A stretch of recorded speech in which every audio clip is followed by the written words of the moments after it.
Hi, my name is George Coles, and I am an avid retro video game collector. Do a barrel roll! I have decided to document my journeys as I grow my collection. Please join me as I share with you my finds.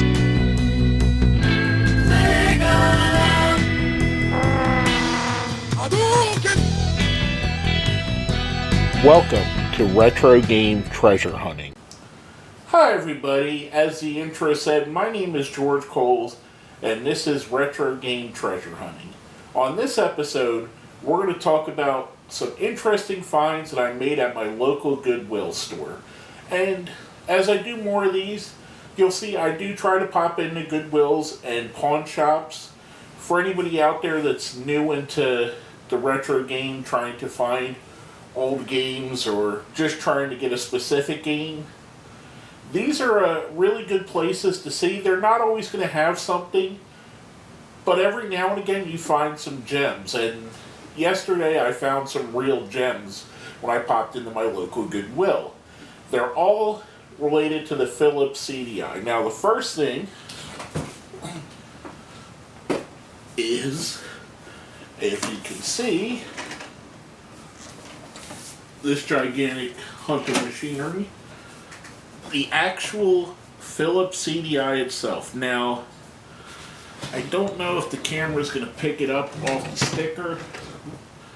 That tray's off loose. But as you can see, I paid $12.99 for this, which, if it works, it's a great deal. Now, if you notice, there's no wires or no anything connected to it. When I bought it, the only thing it had with it was this, which isn't going to help. So I don't have a power plug and I don't have a game controller. Now, that's not really a deal breaker, because with what else I got, if I get those and this doesn't work, I could flip what I have and make way more than my money back. So I'm willing to take a gamble, especially for something that low price, $12.99. Even the receipt's a little bit banged up. So it seems like it was in the store for a while. This is one of the things you could find easily. The same Goodwill, about 8 months ago, I found a fully functional silver version of the GameCube, which I was really excited about, because at that point they sold it for $20, which every place else I was seeing, $40, $50. So I made out pretty good on that. Hopefully this one works out and pans out. If it does, I've seen listings for this specific CDI model, because there's a lot of different varieties, anywhere up to $200. So maybe I made out, maybe I didn't. Now, this isn't the only thing that I got. And the reason I went back to this, because I walked past this actually first, when I first seen it, and I thought it was just an old DVD player, because that's what it looks like, one of the original DVD players that came out. I didn't really recognize what it was. I wasn't specifically looking for that, and without it having the controller, it didn't stand out as being a game system. So I walked by this, but I went to where I would normally go, to the CD and DVD section where they would have old games, and I found a load of stuff, and we're gonna start these off. First thing I found, as you'll notice, is actually not a game, but I got 3 movies that were specifically made for the CDI. Now these were $2.18 a piece. They all were, as you can see. Has a movie in there. It's a 2-disc set on CD, so I don't think the quality on it's fantastic, but we'll see. And this is, of course, Arnold Schwarzenegger's Terminator 2 Judgment Day. If you're a fan of movies from the 90s, or the Terminator series, or Arnold Schwarzenegger, this is one of the best of all those. This is one of Schwarzenegger's best movies. It's definitely the best Terminator movie.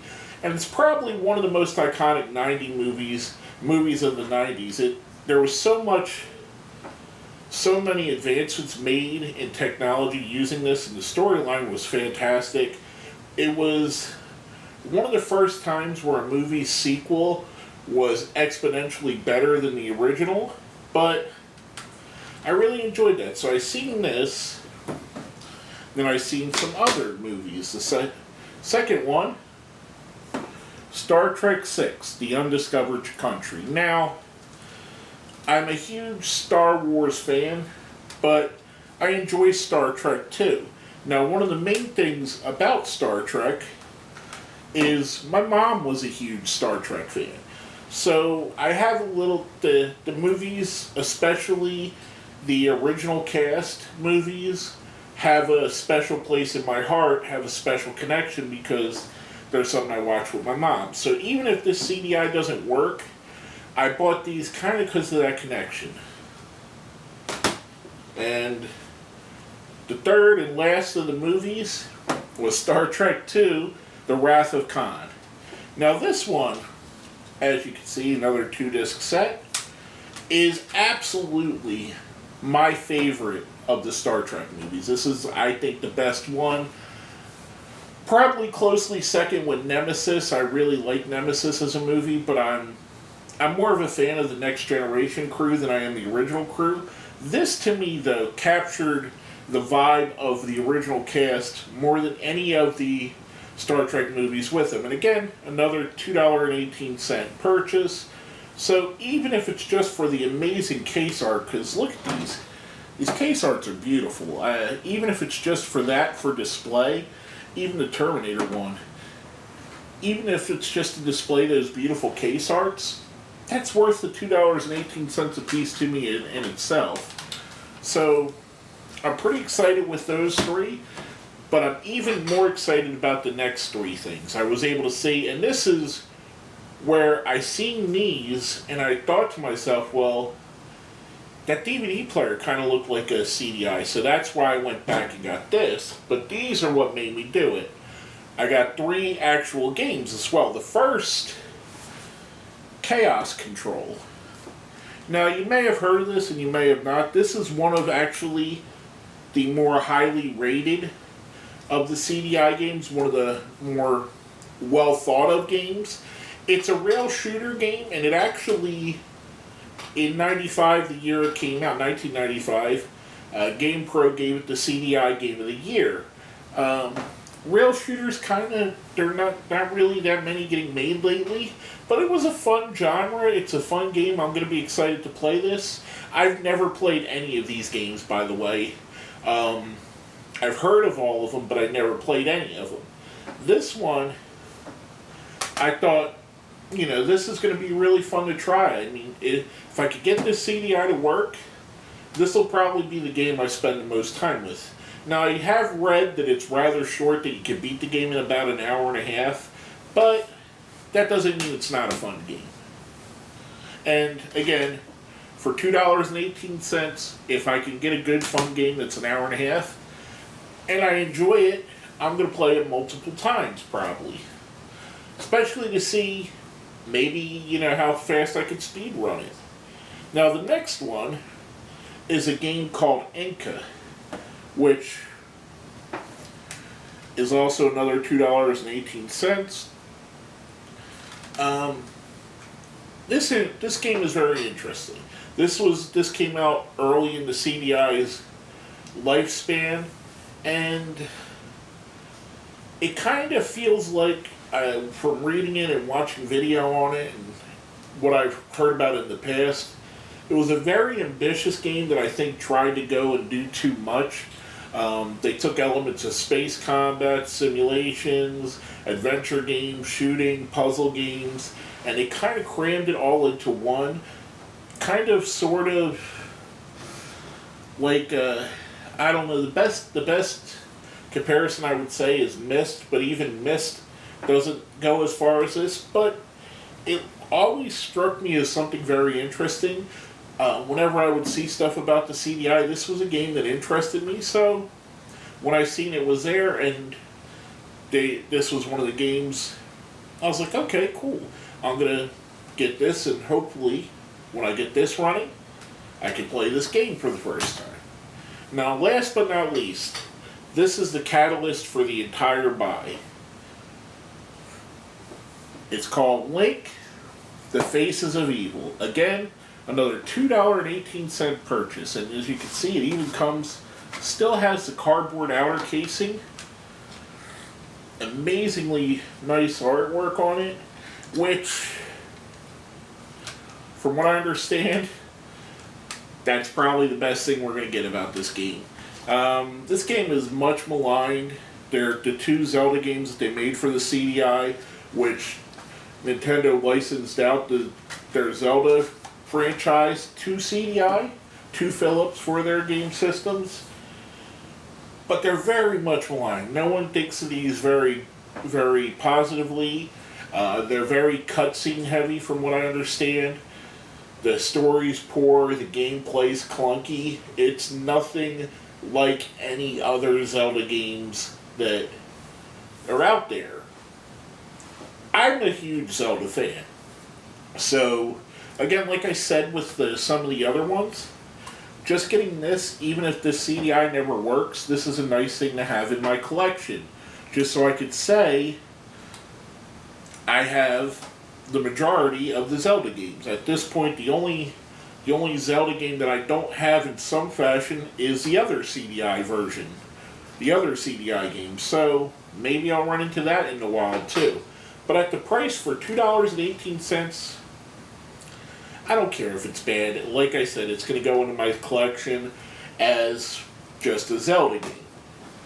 So with all that being said, I came out, it was about $20-something, $28 I believe. I threw the receipt away already. But I got the CDI, I got 3 games. Whoop, that one don't want to stand up so well. That's because it's on the grates. But anyway, I got the CDI, I got 3 games, and 3 movies. So I can't really be that upset. I want to stress it again, if you're someone watching this that wants to get into retro gaming, that wants to get into the collecting, hit up your Goodwills, hit up your Salvation Armies, hit up your pawn shops locally. A lot of times, especially I live in Florida, so a lot of times what happens when someone's estate is settled, they have a lot of things that people don't care about. And there's a lot of people that aren't gamers, so they wouldn't know that this is something special. They wouldn't know that this may be worth a little bit of something. So what they do is they take it and they put it in a box and they go to Goodwill or they go to their pawn shop to see what they could get for something like this. And they either donate it or pawn it off. And you can find, as you can see here, for a total of $28, I got a system, 3 movies, and 3 games, all made specifically for that system. So you can find some really great deals. I mean, I'm pretty happy with what I got. When I looked it up on eBay, the Link game itself, the cheapest one I've seen was $120. Working CDIs, this model, were upwards of $200. The other 2 games, Inca and Chaos Control, I've seen them for about $20 a piece. So if I want to turn around and flip these, I could all I'd have to do was flip the 2 games and I got my money back plus a little bit. And that's not even including the system or the movies, which I didn't even look up. I don't think there's really any value to these. The $2 value might be all they're worth.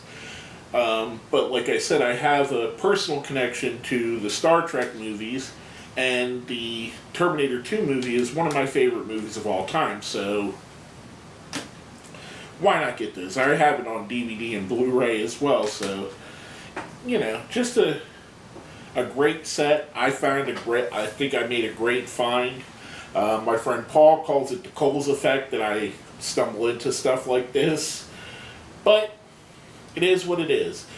When you go out there, the more you're going to do, check these places, check your local mom and pop stops, and you're going to find some great finds out there, whether it's something you're going to take and cherish yourself, or something you're going to want to make money off of or flip.